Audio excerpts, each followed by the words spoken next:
When the economy stagnates for a prolonged period of time and economic inequality becomes more apparent, polarization occurs within society. Groupthink heads towards dangerous territories when moral values clashes when both sides are actually correct. How can we get out of this conundrum? Hi, this is Takatoshi Shibayama, the host of the Future Design Podcast. Today I have Preity Upala, US-based geopolitical analyst for foreign policy and many other respectable news publications. We discussed the disparity and divide, what got us there, and how open-mindedness will alleviate the problems and bring us all back together. So stick around to the end. Future Design Podcast. Well, thank you very much for being on this show, Preity. And I know that you've been very vocal about geopolitical issues and also mixing it in with spirituality. And I love that kind of topic. So I want to pick your brains on what you think about what's going on in this world and what are some solutions about it. So let's dive right into the concerns that you have about the global phenomenon that is happening right now. Okay, namaste. Firstly, to your audience and to you, thank you so much for having me. It's an honor and a pleasure. I'm always excited to share my views with fellow thinkers and people who are passionate about what's going on.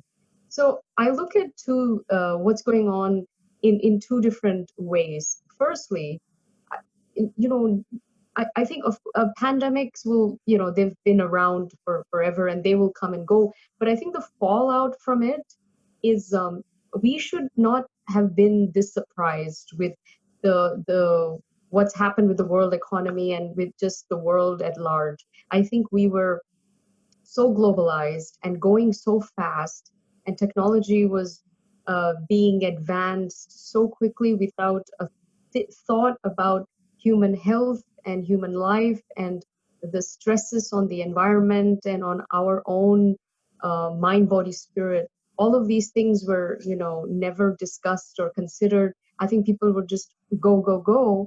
And just before this whole pandemic happened, I just feel like I can tell you, as somebody who works in Hollywood, I think people were going crazy, just chasing their tail, as they do, always busy doing nothing. And, just they were, the discourse was so petty and mundane and, all these things that people were talking about, and yet so disconnected from source and what's really important. So one thing was, I think we should not be shocked at the fallout in terms of globally. These uh, I think that the supply chain situation, we didn't realize how entrenched we were, right? Globalism is a great thing, diversity, globalization, the fact that we're just a global village. This is fantastic conceptually. But when you start getting into supply chains and you realize that there's just a few companies that pretty much run the world, or there's one country that everybody is so heavily dependent on, that changes the power in that direction.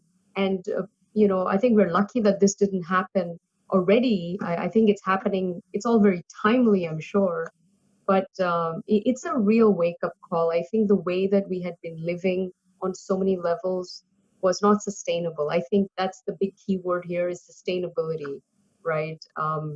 And not just economically, but also environment, and just from a people to people connection. I think people were, technology helps connect us, but I think we were so divided, so disconnected, so separated in so many ways. So that was one thing. And then the second thing is, I think the last 4 months have shown us what's really important in life, which is your sense of peace, fulfillment, of belonging, and your well-being, not just physical well-being, but also mental and spiritual well-being and emotional well-being.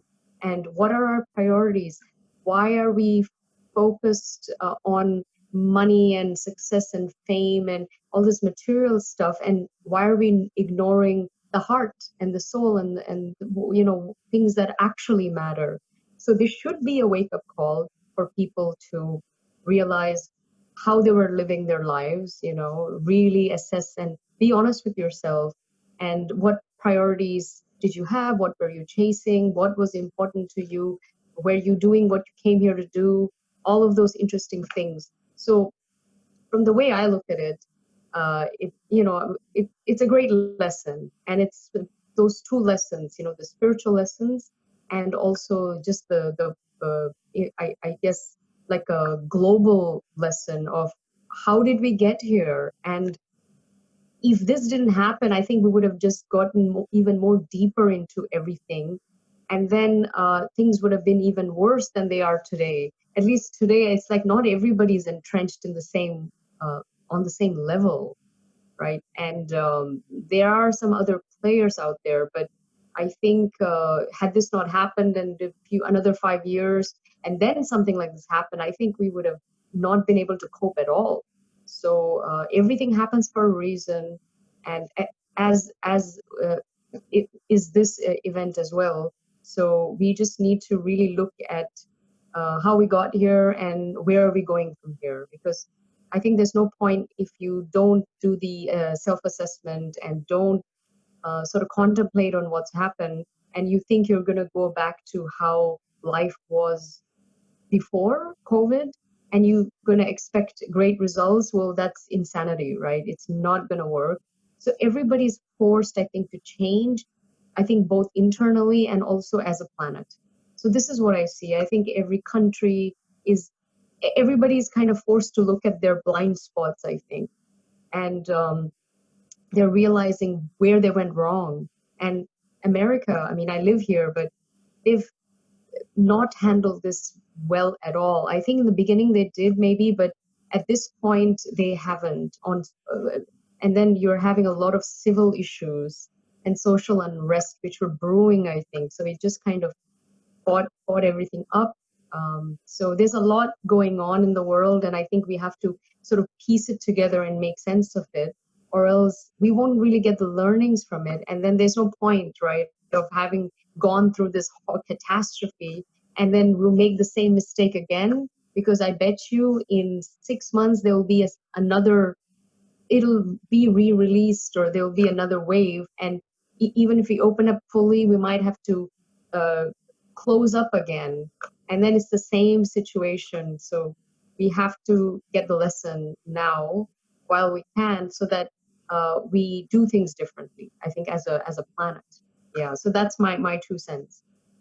Yeah, I think there was a lot of global issues brewing pre-COVID, whether it be inequality or the backlashes of globalization, political concerns between the U.S. and China, or how China is trying to dominate this world in its own kind of global view. What do you think are the most pressing issues that has magnified itself during this quarantine times or the COVID times? So different people will say different things. I think sometimes it might be more micro. They might say like in America, they'll say the healthcare system is a failing system, or we have been unhealthy, or we haven't been taking care of ourselves, and we are sick people. That's why when this is going on, so many people are ill, and so on. Or other countries, I'm sure they'll say economically we were not taking care of ourselves. I actually think as a planet, the real problem is sort of we didn't give much thought to what kind of world do we want to live in, and what kind of powers do we want running it. So this is where I think we do have to look at good actors and bad actors. And unfortunately, there were a lot of bad actors that nobody was paying attention to, and things happened, and people are sort of getting away with a lot, and still nothing, nobody has reprimanded anybody as such. And I think it's shown these great Western powers, right, like the US and Europe and UK, that you think you're the developed world and the first world, and that all the power is with you. Well, during this whole situation, you did not step up. You're not global leaders, and you're not setting an example, and also you've been affected a lot. But you've been affected by emerging powers, or you've been there are other countries that are less developed that actually coped with this a lot better. So maybe it was a little bit of a bitter medicine for America, because they always have this a mindset which is very positive. They think that they're the greatest country in the world. In some ways, I think that they have a great system that allows people to be equal and to work hard and succeed if you do all the right things. I do think it's a very fair system, probably more fair than many other places. But if you're going to start talking about are you such a great moral police in the world, or great civilization, or you have this incredible rich history that has contributed to mankind over the last thousands of years, uh, they need to take a good look at themselves, because they don't actually tick any of those boxes. So I think the real problem, at least from the way I look at it, is power and how it really was held in the world. I think the US especially only thinks in terms of economy, right? And if they're doing trade and business, and then they're having good relations with other countries. I think they never bothered about values and morals and governance and rules-based sort of politics in a way, and rules-based governing, I should say. It's like it's always been transactional, I think, but in the last 5 years, I think it's been more transactional than ever, and that's why they were not paying attention to some of the actions and steps of countries like China, who are doing so much. It was pretty out in the open. I don't think they were hiding anything, but I think the US just wasn't focused on that. And I think also they're so easily manipulated. What I find here in the political sort of fabric here is that this country, the people are very sensitive emotionally, they're very triggered easily, and it's very easy to sort of hijack movements and make it something else and manipulate good intentions and get a huge following. It's very easy to sort of get civil unrest happening, or as we've seen with the riots and the protests. I'm shocked at how easily the whole country was sort of, during a pandemic when you're really supposed to stay away and not be out there with thousands of other people, which tells us that maybe there was much more to it than some. They were clearly not bothered about a health crisis, right? So the U.S. shouldn't be shocked with some of the things, some of the moves that China has made, I think, recently, and their intentions. And now at this point, they're not even hiding or keeping face as they usually are famous for doing. I think they're very much out in the open. They're making no qualms about them wanting to dominate the world, and they know they can do it. In many ways, I think they actually they could do it if they wanted. I think they are their own worst enemies. They might end up sort of shooting themselves in the foot eventually, but if I mean it can be done if that's the great desire. They're certainly on the in the right direction. But I think for the U.S. to wake up and realize that the power is not held with them, and while they were so busy being worried about like these petty social all these, I know they make a big deal out of it, whatever it is, your trans rights and all this good stuff. These other countries like China are rolling away huge projects and doing whatever they want in Africa and in Asia, and nobody's even looking. So I think that's the biggest problem, is geopolitically what's going on and the changing balance of power, I think, and not necessarily in a good way. And the fact that developed countries are just too comfy and not taking it seriously, or they didn't take it seriously until now. And I think they have some big decisions to make moving forward. They need to really get their act right. Yeah, it's been ever since the Cold War ended, U.S. hegemony has been so dominant, and the rise of different emerging countries has little to do with their superpower in the world. And now that it's being challenged, and for the longest time they've been working on liberal democratic ideals to spread that out into the world, even though it might have been an excuse to go out and dominate the world. I still think that there is a part of liberalism that is in the heart of the US or a lot of the Western countries. But at the same time, there are opposing ideas that is challenging it. And the whole notion of dominating with capitalism in the world has also had its backlashes as well. So, with the combination of liberalism, globalization, and being friendly with any country and being acceptive and pushing a lot of businesses out of the country and spreading this, world of friendly capitalism definitely had its backlashes onto its own citizens. And because of they wanted to pursue this globalization so much that they've ignored the inequalities of their life. And now it has kind of expanded quite greatly amongst its own citizens. And I feel like that there's been a backlash. And a lot of people say really trash about Trump, but I personally think one thing that he's been trying to do, or maybe the administration is trying to do, is pull that a little bit back so that they can bring back a bit more of the liberal within their own country, not globally. So, do you have any opinions about it? Because I haven't been living in the U.S. for quite some time, so I don't know the feeling on the ground. But that's kind of what I'm feeling at the moment.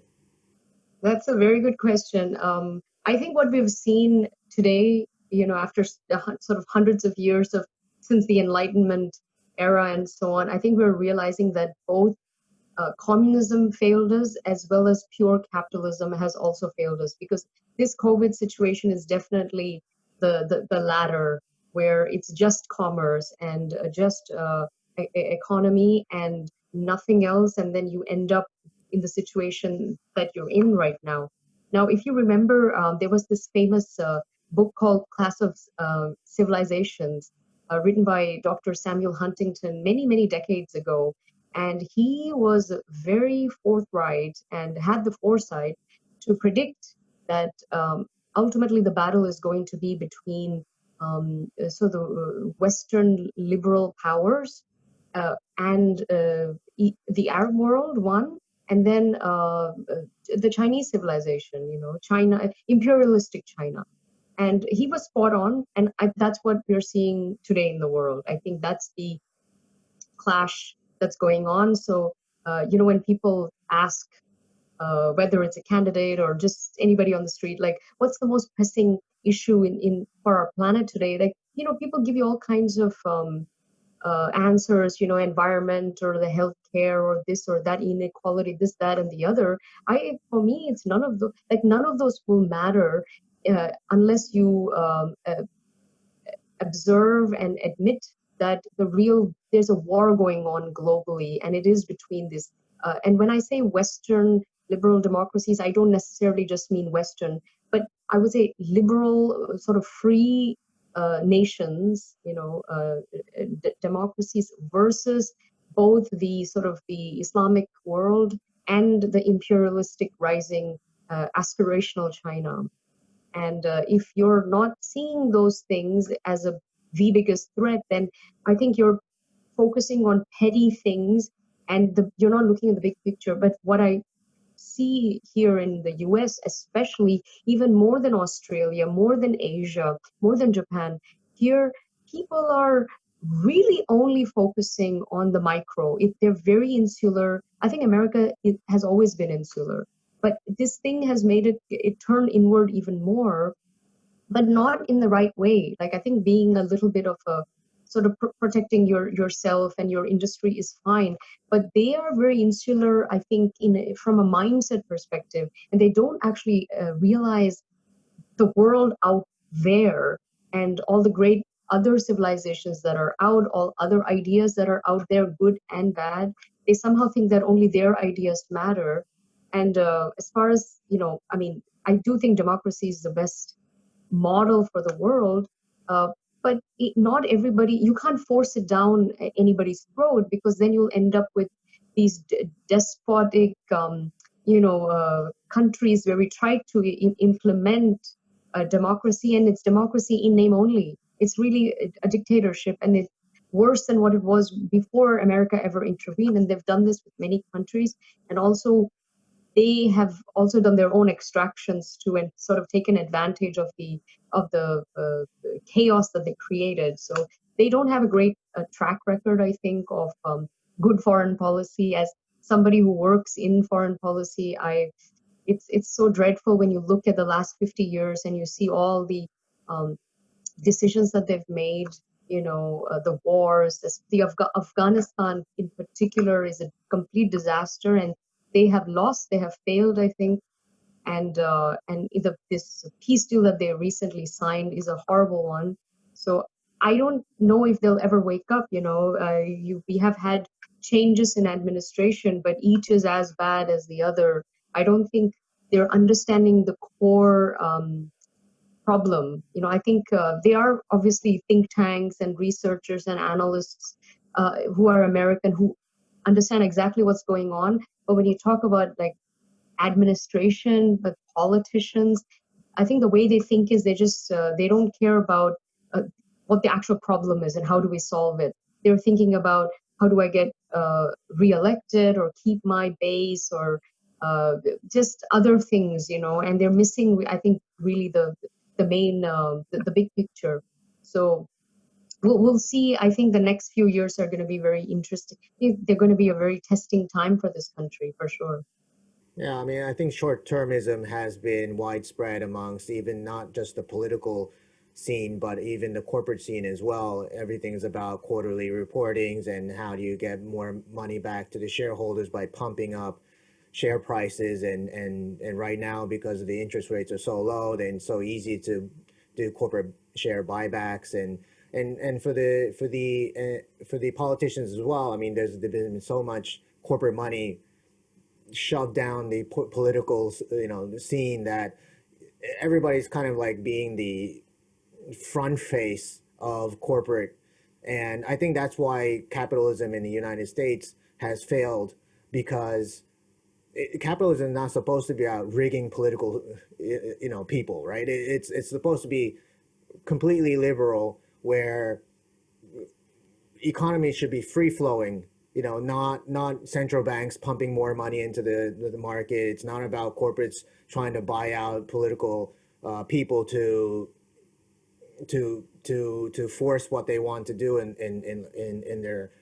the world. So how can we kind of unwind this a little bit? Because now, capitalism has been slightly stigmatized because of that, but there are the theory of capitalism wasn't supposed to be like that. So how do we go back to that kind of capitalism, or do you think there's another way that we can recreate capitalism so that it fits for the modern world?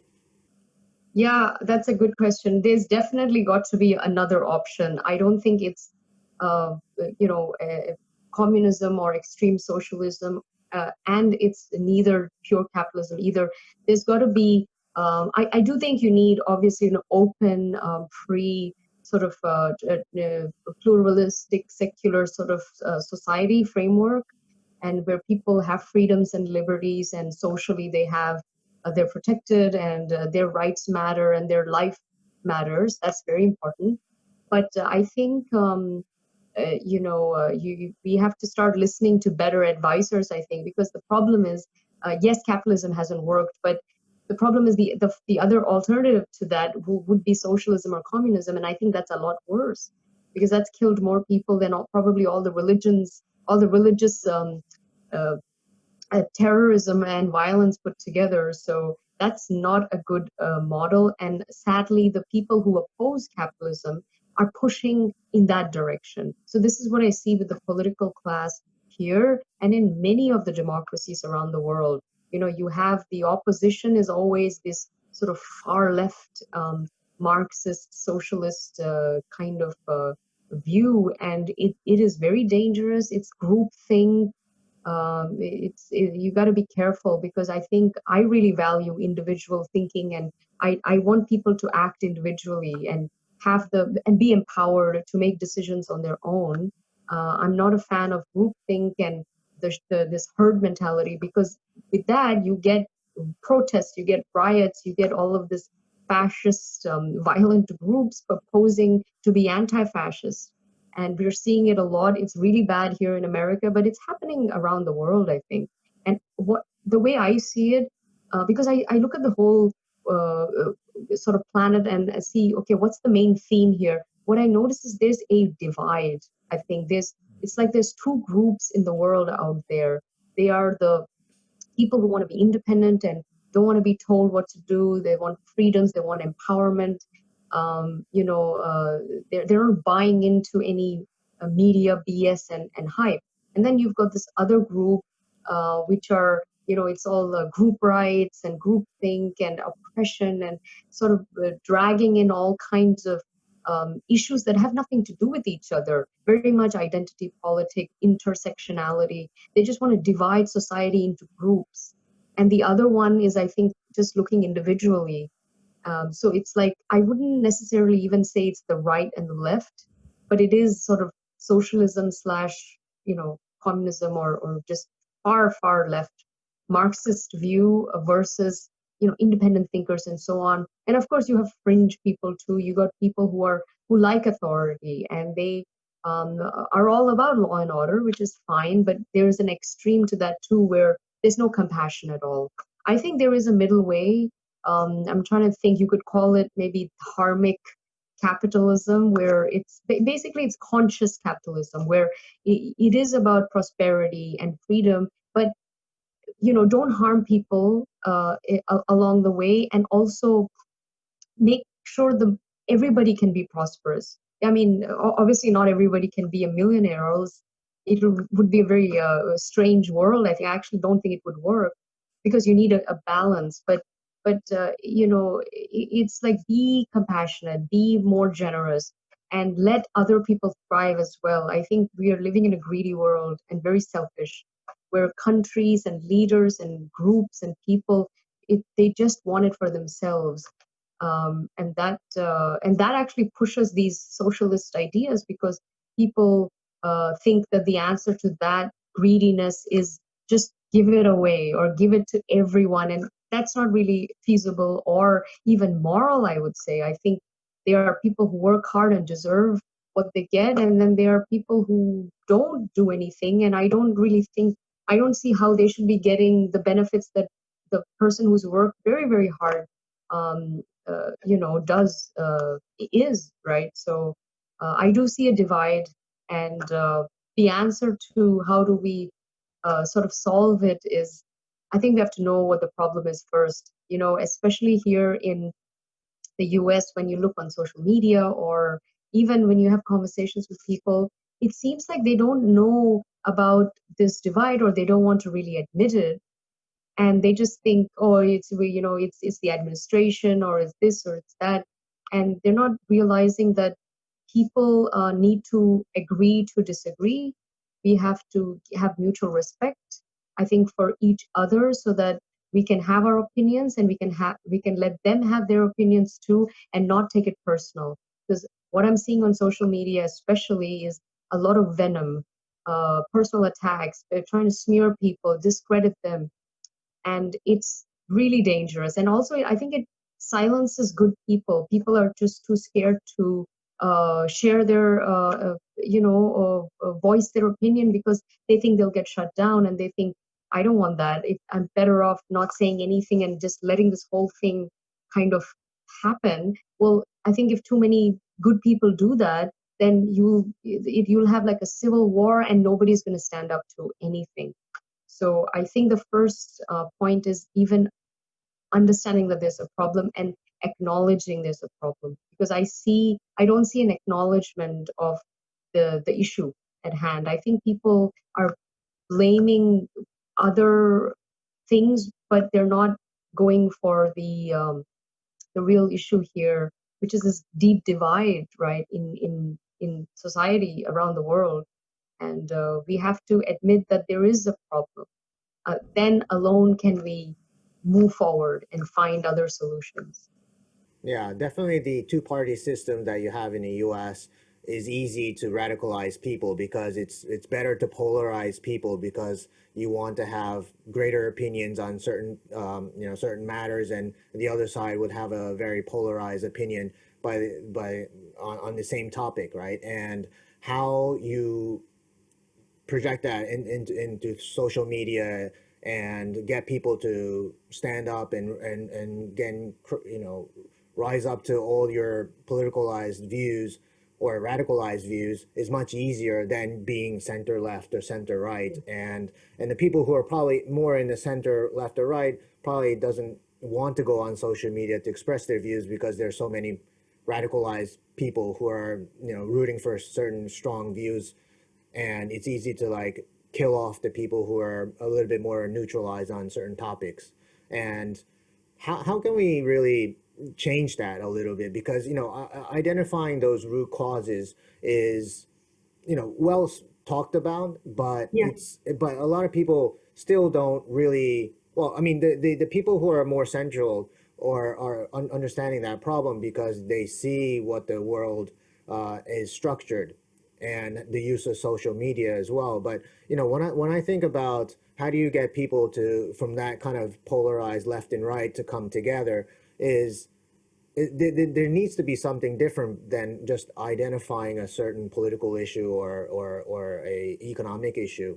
I feel like there's something that like forgiveness, acceptance, some kind of like, I don't want to use the word love because it sounds a little bit corny, but we need something that bond us together, right? And I Yeah. feel like they don't try to look for that, and because we're human beings, No. I mean, we care about our families, we care about friends, and a lot of things that are definitely have commonalities within each other, but they don't even look to that, and they just want to go for polarized views. I mean, what is a great way? And you're a very spiritual person, and you're also a Hinduist as well. I mean, is there any teachings that you can think of that can really look at us, each other, as humans rather than just a left and right kind of person? Oh, that's such a great point. Thank you for bringing that up. There are two solutions to this. One is a spiritual solution, and one is what we need to do more pragmatically in society. And I think they both need to be done in tandem to really get some change happening. So, as far as just like practical things, I think after acknowledging the divide, I think. We need to have more conversations, and we need to have honest talks, not debating who's right and trying to destroy the other, as we see so much on social media and also in the public discourse. But I think, and media has not done its job at all. It has played a big part in polarizing people. You have, all the mainstream channels are pretty left, I would say, and they don't they claim that they're not, but they are. They have a certain ideology and an agenda, and they keep sort of pushing that. Then you have some on the right as well, and then I'm trying to think, I don't know if about US outlets that are in the middle. I think there are some international media houses that are maybe more balanced and honest. But so you if you're looking for the truth, you probably won't find it in with the US media and stuff like that. But I think it's important to have conversations. They are spiritual leaders out there, right? Whether it's the Dalai Lama or Sadhguru, or there's just great spiritual thinkers and leaders out there from all faiths across the world. I think this is when they need to be speaking up more. I know some of them are giving talks and stuff. So we need to unify people and bring everyone together, because what we are seeing is actually people being divided and being separated. So I think spiritual leaders have a great role to play in the world. They are already speaking and giving talks, I've noticed, but I think they can be doing that a lot more, and more leaders need to come out. I also think that our political leaders, there are some amazing leaders out there, so they need to be more vocal and step up, or just community leaders, or people that we really look up to. I think this is when people really need to step up, because actually the noise is less now. I think before the COVID, there was a lot of noise, and the good voices were not being heard because everybody was too busy looking at, the Beverly Hills Housewives or the reality TV and all that BS, let's say. But now none of that matters. People don't care about it. So all they care about is something much deeper. So that's one thing. You asked me specifically about my faith. Um, and if there are any tools that can be helpful, absolutely. The first point is mutual respect. Because in Hinduism, they have this concept of it's beyond tolerance. You know, it's very, Hinduism and India, I would say, is a very, very open, tolerant, secular, and pluralistic society. But the quality that they have is it goes beyond just being tolerant and letting everybody practice what they want. They actually have this concept of mutual respect, where they don't just say you believe in whatever you want. I won't bother you. They actually, the fundamental principle of Hinduism is, uh, all paths can lead to the divine. So they actually concede that your path can also take you to nirvana, and it's not the Hindu path. It might be Buddhist or Jain or whatever it is, or atheist even, because we even accept that. So I think mutual respect, especially within faiths, is something that I find lacking in, like, other faiths. Definitely, I think Hinduism has that, and that's a beautiful thing. And also, in Hinduism, we look at everybody as the Atma, which is the spirit. So we don't look at each other as the mind or the body. It's just the soul. And if everybody did that, then truly that's spirituality, because all there is the spirit, right? I think that's important. And also another concept is this concept of Maya, which means illusion. You have to have an incredible amount of, I think, acceptance during this time. And what would make that easy is if you had this worldview that everything is Maya anyway, right? It's all an illusion. Now, the fact that it's an illusion doesn't mean that you should just take it lying down, that you should just sit at home and not ever do anything. It actually says you have to do your karma. Karma means action. You have to take the right action, even though we are just actors in this world playing a part. You have to take the action, because that's the fundamental principle. If you're not doing your karma, then you're never going to progress on the spiritual path, right? And then in the end, I think moksha, which is liberation of the soul, that's the most important thing in life. That the reason for existence from a Hindu perspective is to attain moksha.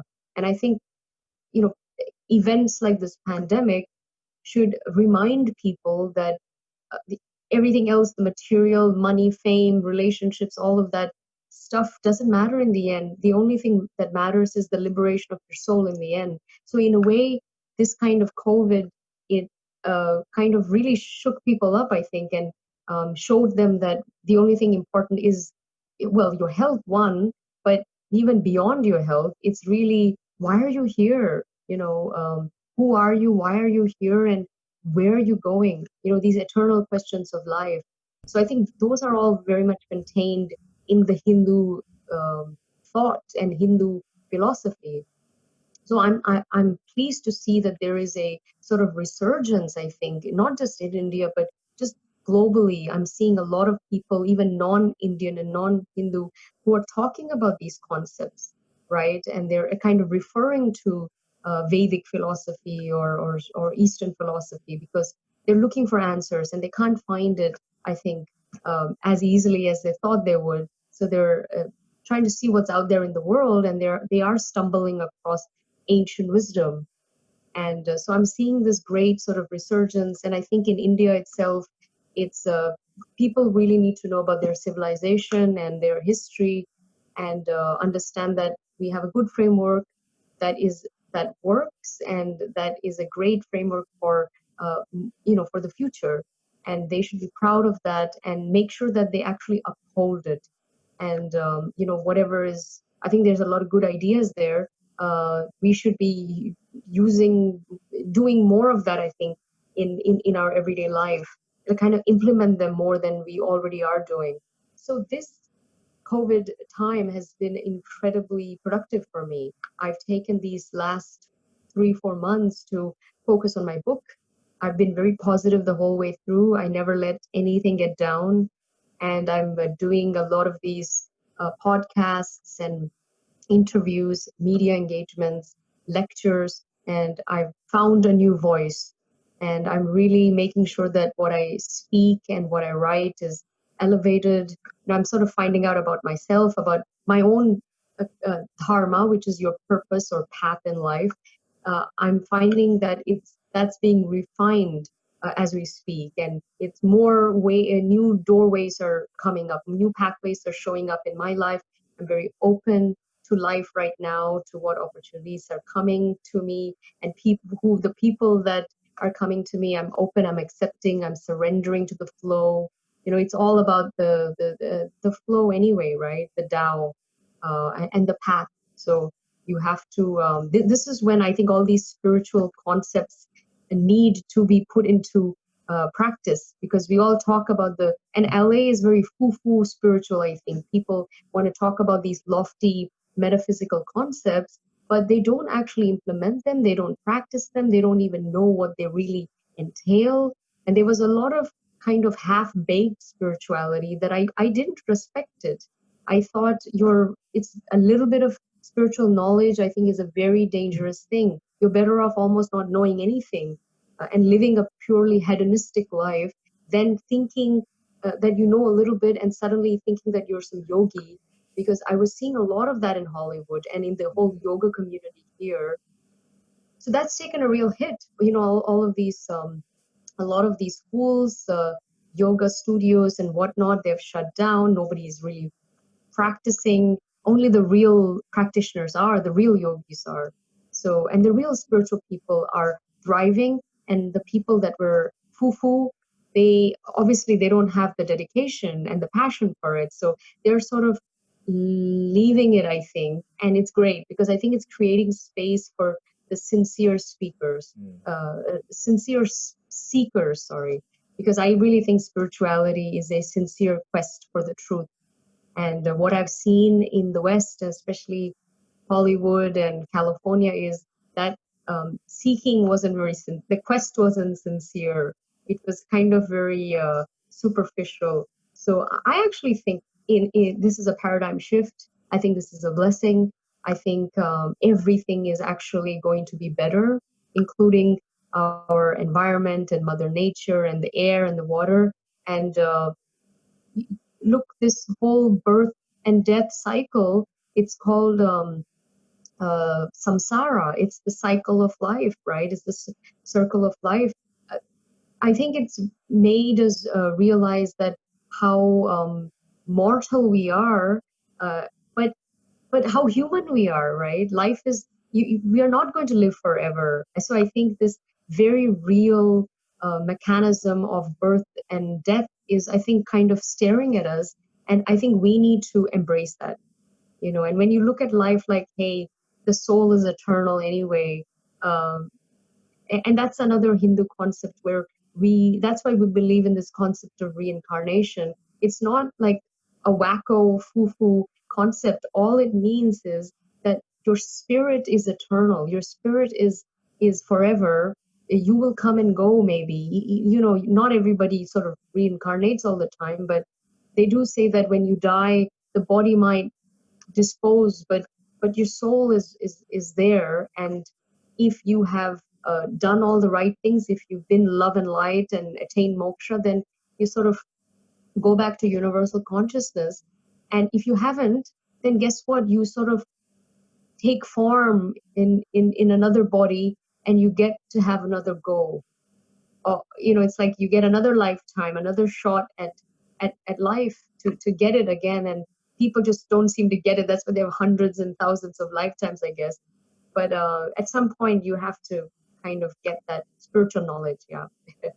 Yeah, I mean, I've been always a big fan of religion. Not that I don't think that there's I think there's a super being or a superpower out there, but I don't think it needs to fit into one religion. It can take place in multiple forms, and all the religion have beautiful teachings about it. And what I love about the religions that have multiple gods, whether it be Hinduism or it could be Shintoism or many other religions out there, even the ancient ones, when the Greeks and the Romans used to believe, is that God doesn't have to be perfect either.